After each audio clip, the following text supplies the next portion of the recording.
மேலக்கடம்பூர் அமிர்தகடேஸ்வரர் ஆலயம் பாகம் 2. கோவில் அமைப்பு. கருவறையை குதிரைகள் இழுத்து செல்வது போன்று அமைஞ்சிருக்கு.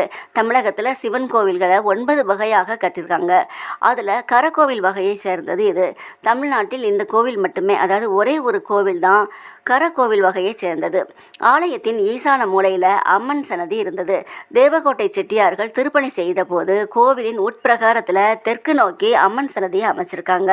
இந்த கோவிலில் பல வகையான சிறப்புகள் உண்டு. அஷ்டமி நாட்களில் இரவில் காலபைரவர் வழிபாடு மிகவும் சிறப்பாக கொண்டாடுறாங்க. இங்கே கழுகு வாகனத்தில் சனி பகவான் தரிசனம் தராரு.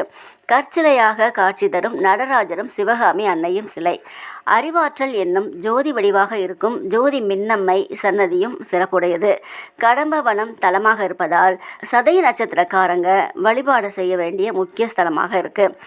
பங்குனி மாதம் 3, 4, 5 தேதிகளில் காலை 6:15 மணிக்கு சூரிய கதிர்கள் அமிர்தகடேஸ்வரர் மீது விழுவது அற்புதம். சங்கு சக்கரத்தோட சிம்ம வாகனத்தில் காட்சி தரும் மகிஷாசுர மர்தினியாக துர்க்கை அம்மன் இருக்காங்க. மிருதம் என்றால் மரணம், அமிர்தம் என்றால் மரணமற்ற நிலை.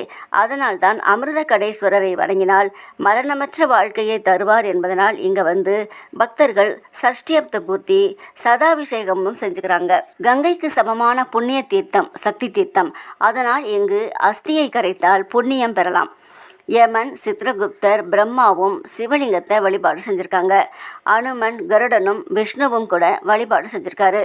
பிறவி கடன் தீர்க்கும் கடம்பநாதராக இங்கு காட்சி தருகிறார் சிவபெருமான். சூரனை அழிக்க வேல் வாங்கிய திருத்தலம். அர்த்தநாரீஸ்வரரின் கீழ் பாம்பனையில் சயன கோலத்தில் காட்சி தரும் மகாவிஷ்ணு இங்கு இருக்கிறார். சைவ வைணவர்கள் எல்லோரும் வணங்கக்கூடிய சிறந்த திருத்தலமாக இந்த கோவில் இருக்கு. கோவிலின் முதல் தளத்தில் எண்கோண வடிவத்தில் கட்டுமானத்தை சுற்றி 4 சிகரங்கள் உள்ளது.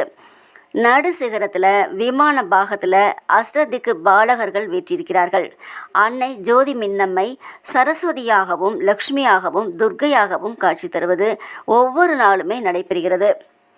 முதலாம் ராஜேந்திர சோழன் கங்கைக்கு படையெடுத்து சென்ற போது அங்கிருந்து கொண்டு வந்த விநாயக பெருமான் இங்கே இருக்கிறார். அவர்தான் ஆறாவார விநாயகர் என்று அழைக்கப்படுகிறார். ஆண்டுகள் பல கடந்தாலும் சிதிலமடைந்து காணப்படும் கோவில் விமானம் கட்டுமானம் இல்லாமல் காட்சி தருகிறது.